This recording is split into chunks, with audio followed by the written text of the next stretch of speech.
নিজে ভালো থাকলে চারপাশে সব কিছুই ভালো লাগে, একটা শান্তি শান্তি অনুভব হয়। আর নিজে ভালো না থাকলে কোনো কিছুই ভালো লাগে না, কোনো কিছু করতেও ভালো লাগে না। হ্যালো এভরিওয়ান, আসসালামু আলাইকুম। কেমন আছেন সবাই? আই হোপ সবাই খুব ভালো আছেন। আলহামদুলিল্লাহ, আমরা আল্লাহর রহমতে আছি খুব ভালোই। নতুন দিনে নতুন আরও একটি ভ্লগ ভিডিও নিয়ে হাজির হয়ে গিয়েছি আমি আপনাদের মাঝে, বাঁধন, চট্টগ্রাম থেকে। আজকে এই ভিডিওর শুরুতেই বেডশিটটা চেঞ্জ করে ভিডিওটা শুরু করলাম। আর রুমের বেডশিটটা চেঞ্জ করলে রুমটা একটু নতুন নতুন লাগে, কেমন যেন একটু অন্যরকম ভালো লাগে। আজকে বেডশিটটা চেঞ্জ করে নিলাম, কিন্তু যেটা উঠালাম সেটা আজকে আর ধোবো না। আজকে বাহিরের ওয়েদারটা বেশি একটা সুবিধার না, তাই রেখে দিলাম। আর আমি বেডশিট যেদিন চেঞ্জ করি ওই দিনই প্রায় সময়ই ধুই না, পরের দিন বা একদিন পরে ধুই, গুছিয়ে সুন্দর করে রেখে দিই। আমার প্রায় ভিডিওতে কিছু কিছু আপু কমেন্ট করে যে আপু আজকে তোমার ভয়েস শুনে মনে হচ্ছে আজকে তুমি খুব খুশি। আমি আসলে সবসময় খুশি থাকি, কিন্তু এক এক সময় ভয়েস এক এক রকম শোনা যায়। অনেক সময় দেখা যায় যে একটু ফুরফুরা মেজাজ নিয়ে ভয়েস দিই, আবার অনেক সময় দেখা যায় যে না, ভয়েস দিতে ইচ্ছে করছে না, জোর করে ভয়েস দিই, তখন একটু অন্যরকম শোনা যায়। আর আমার ঠান্ডা তো লেগেই থাকে, তাই অনেক সময় মনে হয় যে আমার মনটা আজকে খুবই ভালো, ফুরফুরা মেজাজ নিয়ে আজকে ভয়েসটা দিচ্ছি। আবার অনেক সময় মনে হয় যে না, মনটা বেশি একটা ভালো না, তাই এক এক সময় এক এক রকম শোনা যায়। কিন্তু আমি সবসময়ই খুশি, সবসময় হচ্ছে আমার মন মেজাজ ভালোই থাকে। আমি নিজেকে সবসময় ভালো রাখার চেষ্টা করি। যখনই যে পরিস্থিতি আসুক না কেন আমি সবসময় ঠিকঠাক। আমি এটা বিশ্বাস করি যে আল্লাহ যখন যাকে যেমন রাখে সে তখন তেমনই থাকে। আল্লাহ তাআলা সবার জীবনে একরকমভাবে সুখ দিয়ে রাখে না, আবার সবার জীবনে একরকমভাবে দুঃখ দিয়ে রাখে না, দুটো মিক্সড করি সবার জীবন।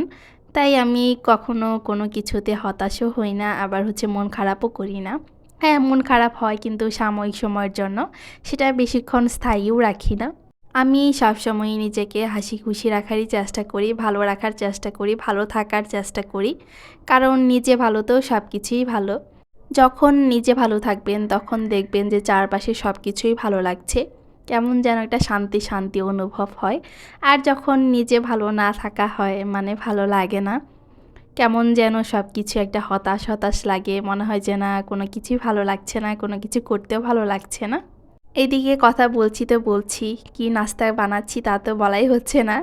আজকে খুবই শর্টকাট একদম ঝটপট নাস্তা বানিয়ে নিচ্ছি, গোলা রুটি। আর যেহেতু বাসায় এখন একা, রুটি তো বানাই না, একদমই শর্টকাটভাবে সব কিছুই করার চেষ্টা করি সবসময়, কোনো কিছুই করতে ইচ্ছে হয় না একা একা। আর এই একাকিত্বও শেষ হয়ে যাবে খুব শীঘ্রই, কারণ আতিতার বাবা চলে আসবে খুব তাড়াতাড়ি।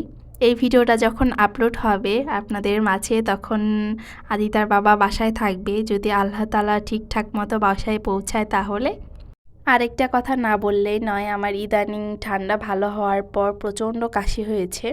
মানে এতটাই কাশি হয়েছে যে একটা ভিডিওতে ভয়েস দিতে আমার 1 ঘন্টার মনে হয় বেশি লেগে যায়, কারণ যখনই কথা বলতে নেই কাশিটা তখনই শুরু হয়। কিছুক্ষণ ভিডিওতে ভয়েস দিই, মানে 1 মিনিটও মনে হয় দিতে পারি না, কাশি শুরু হয়ে যায়, কিছুক্ষণ রেস্ট নেই। আমি পানি না হয় চা নিয়ে বসে ভয়েস দেওয়া শুরু করি। কাশি শুরু হলে একটু পানি বা চা খেয়ে নিই, পরে কিছুক্ষণ বসে আবার ভয়েস দেওয়া শুরু করি। মানে এভাবে ভয়েস দিতে আমার অনেক কষ্ট হচ্ছে, কি বলবো আসলে বলার মতো ভাষা নেই। কোনোভাবেই কাশিটা আমি সারাতে পারছি না। চা খাচ্ছি রেগুলার, ওষুধটা এখনও খাওয়া শুরু করিনি, ওষুধটা খাওয়া শুরু করতে হবে মনে হচ্ছে, না হলে সারাতে পারবো না কোনোভাবেই। এদিকে নাস্তা করে রুমে কিছু কাজ করে নিয়েছি, তারপর চলে এসেছি দুপুর রান্না করতে। আর আজকে রান্না করব হচ্ছে মুরগির মাংস দিয়ে লাউ দিয়ে, আমার খুবই পছন্দের একটা খাবার, ওইটাই রান্না করছি। নিজেকে ভালো রাখার জন্য নিজের দায়িত্ব সবসময় নিজেকেই নিতে হবে। আর আমি নিজের দায়িত্ব সবসময় নিজেই নেই, সেটা শারীরিকভাবেই হোক আর মানসিকভাবেই হোক।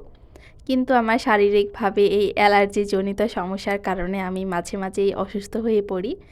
এমন অসুস্থ, মানে ঠান্ডাজনিত সমস্যা, অনেক সময় দেখা যায় কি যে অ্যালার্জি বেশি হলে ঠান্ডা লেগে যায়, আবার গলা ভেঙে যায়। যারা আমার নিয়মিত ভিডিওগুলো দেখেন তারা জানবেন, আমার অন্য রকমভাবে জ্বর ঠান্ডা ওইভাবে কোনো কিছু হয় না। কিন্তু যখনই আমার অ্যালার্জিটা বেশি হয়ে যায়, ধুলাবালি থেকেই হোক বা অন্য কোনোভাবেই হোক, খাবার থেকেই হোক, আর তখনই আমি অসুস্থ হয়ে পড়ি, তা দীর্ঘ সময়ের জন্যই হোক বা কম সময়ের জন্যই হোক। আর এই সমস্যাটা শীতকালীন সময়ে মনে হয় একটু বেশি হয়। যাদের অ্যালার্জির প্রবলেম আছে তাদের মানে তারাই বেশি ভালো জানবে। আমারও সেমটাই হয়। আর আমাদের আয়শা জাহান ব্লগসের আয়শা আপুর ছেলেরও সেম সমস্যা। আপুটাও মাঝে মাঝে ভিডিওতে বলে আমার শুনে খুবই কষ্ট হয়, কারণ এই কষ্টটা আসলে কেমন তা আমি নিজে হাড়ে হাড়ে টের পাই। এদিকে মুরগির মাংস তো বসিয়ে দিচ্ছি, আরেকটা করব হচ্ছে ভাজি। আর কি ভাজি করব তাও দেখাবো। আজকে এই ভাজিটা মানে করেছি, করে খাওয়ার পর যে আমার কাছে এতটাই মজা লেগেছে কি বলবো। এই ভাজিটা আজকে আপনাদের সাথে দেখাবো যে আজকে কি ভাজি করছি। অনেক আপুরা হচ্ছে এই ভাজিটা হয়তো বা খেয়েছে, অনেক আপুরাই খান নাই। যারা খান নাই তারা একবার ট্রাই করে দেখবেন, আমার কাছে তো খুবই ভালো লেগেছে।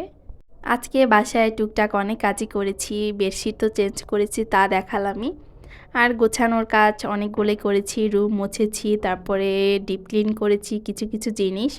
তার ভিডিওতে শেয়ার করা হয়নি, কারণ ক্যামেরা অন করে কাজ করতে গেলে একটু সময়ের ব্যাপার। আমি খুব তাড়াহুড়ো করে কাজগুলো করেছি। অনেক দিন পর জামাই বাসায় আসবে বলে কথা। আর এই তো এই ভাজিটা আজকে করছি, এটা হচ্ছে লাউ ভাজি।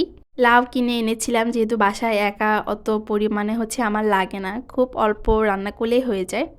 আর লাউটা নষ্ট হয়ে যাবে, আর বেশি দিন ফ্রিজে থাকলেও ভালো লাগে না, তাই ভাবলাম যে এটা ভাজি করে দেখি কেমন লাগে। আমার কাছে তো খুবই ভালো লেগেছে। আমি অনেক দিন আগে মনে হয় একবার করেছিলাম কালো জিরা ফোড়ন দিয়ে। আর আজকে আমি এমনিতেই করছি, যেভাবে বাকি অন্য ভাজিগুলো করে, একদম নর্মালভাবে পেঁয়াজ, কাঁচামরিচ, লবণ, হলুদ, এই তো আর লাউ দিয়ে। খুবই মজা লেগেছে আমার কাছে। আমার মেয়ে তো ভাজির পাগল। আমার মেয়েও এমনিতেই অনেকগুলো ভাত খেয়েছে এই লাউ ভাজি দিয়ে। এমনিতেই ভয়েস দিতে গিয়ে অনেকটা সময় লেগে যায়, তার মাঝে হচ্ছে এই শব্দ ওই শব্দ, সবজিওয়ালা, মাছওয়ালা, তারপর হচ্ছে গাড়ি যায় আশপাশ দিয়ে।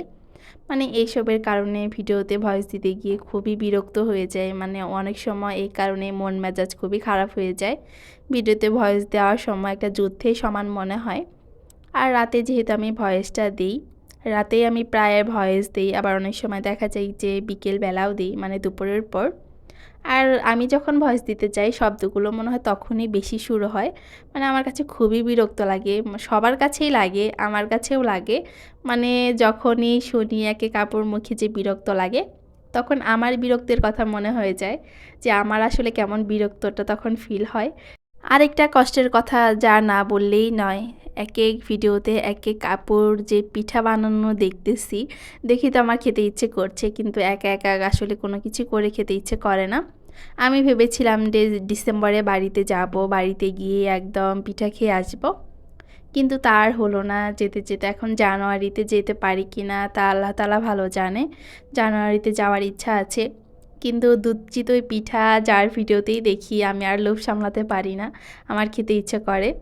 আসলে দুধ চিতই পিঠা আমার খুবই পছন্দ, কিন্তু এখন কবে যে খেতে পারবো, কবে আল্লাহ তাআলা রিজিকে রেখেছেন তা আল্লাহই ভালো জানে। আমার খুবই পছন্দ দুধ চিতই পিঠা। আর অন্য পিঠাও পছন্দ, কিন্তু দুধ চিতই পিঠাটা বেশি পছন্দ। এই তো আমার ভাজি কমপ্লিট, ধনিয়া পাতা দিয়ে দিয়েছিলাম একটু। ধনিয়া পাতা দেওয়ার কারণে মনে হয় আরও বেশি ভালো লেগেছে। ধনিয়া পাতা দিতে মনে ছিল, এবার ভুলিনি। কিন্তু মাংসে আসলে ধনিয়া পাতাটা আমি দেই না, ভালো লাগে না মাংসে দিতে। পরে মাঝখানে আর কোনো ভিডিও করিনি। এটা হচ্ছে বিকেলবেলা একটু চাল ভিজিয়ে রেখেছিলাম, চাল ভিজিয়ে রেখে পরে সন্ধ্যার দিকে ব্লেন্ড করে নিয়েছি। ভাবলাম যে একটু চিতই পিঠা বানাই, দেখি কেমন হয় আমার চিতই পিঠা। এই কড়াইটা কিন্তু নতুনই নিয়েছি, আর এই কড়াইয়ে উঠে তা আমি অনেক ভিডিওতেই দেখেছি, তাই ভাবলাম যে দেখি কেমন উঠে। কিন্তু মাশাআল্লাহ খুব সুন্দরই উঠেছিল পিঠাগুলা, আর ভিজালেও মনে হয় অনেকটা নরম হয়ে যেত। কিন্তু যেহেতু এরকম কোনো আমার প্ল্যানিং ছিল না, তাই এমনিতেই বানাচ্ছি। একটু ভর্তা আর হচ্ছে তরকারি ঝোল দিয়ে খেতে পারবো, যেহেতু মাংস রান্না করেছি, তাই এইভাবেই বানাচ্ছি, মা মেয়ে দুজনেই খাবো। আর পিঠাগুলো খুবই সুন্দর হয়েছিল। আমি একটু পাতলা পাতলা করেই বানাচ্ছি, যাতে সুন্দর উঠে আর একটু পাতলাও হয়, মুচমুচেও হয়, খেতেও ভালো লাগে। আর একদমই অল্প বানিয়েছি, 7-8টার মতো হবে, বেশি বানাইনি। অল্প করে চাল ভিজিয়ে রেখেছিলাম, আগে দেখি কেমন হয়, ভেবেছি যে পরে আবার বানাবো। অল্প করেই বানাই, আর একা একা আর কতই বানাবো। 2টা 3টা হলে আমার হয়ে যায়, কিন্তু 2টা 3টা তো এইভাবে আর বানানো যায় না, তাই অল্প করে চাল ভিজিয়ে রেখেছিলাম। আমি প্রতিবারই বাড়ি থেকে আসার সময় চালের গুঁড়ো করে নিয়ে আসি। এবারও এনেছিলাম, কিন্তু অনেক দিন হয়েছে এসেছি, শেষ হয়ে গিয়েছে। এবার একটু অল্প করে নিয়ে এসেছিলাম। একবার এনেছিলাম অনেকগুলো, ওগুলো অনেক দিন ছিল, কিন্তু এবার শেষ, তাই চালগুলো ভিজিয়ে রেখেছিলাম। অল্প করে চাল ভিজিয়ে রেখেছিলাম দুপুরবেলাতে, যাতে সুন্দর করে ভিজে যায়, ব্লেন্ড করতে সুবিধা হয়। আর সন্ধ্যার পরে ব্লেন্ড করেও নিয়েছি, আর পিঠাগুলো মাশাআল্লাহ ভালোই হয়েছে। আর আমি পিঠা বানাতে ওইরকম এক্সপার্টও না, আমার পিঠা অত সুন্দর হয় না। যারা এক্সপার্ট মানে আপুরা, অনেক আপুরা অনেক সুন্দর করে পিঠা বানায়, আমি আসলে অত সুন্দর করে বানাতে পারি না। কিন্তু যা বানিয়েছি মা মেয়ে দুজন সুন্দর করে মজা করেই খেয়েছি। আমার মেয়েটা মিষ্টি জিনিস পছন্দ করে না, কিন্তু এরকম পিঠাগুলো তার অনেক পছন্দ। মা মেয়ে দুজন মজা করেই খেয়েছি। আর আজকের ভিডিওটা এ পর্যন্ত রাখছি, আর বেশি বাড়াতে চাচ্ছি না। সবাই ভালো থাকবেন, সুস্থ থাকবেন, আর পরবর্তী ভিডিও দেখার জন্য আগে থেকেই সবাইকে আমন্ত্রণ জানিয়ে রাখছি। আল্লাহ হাফেজ সবাইকে।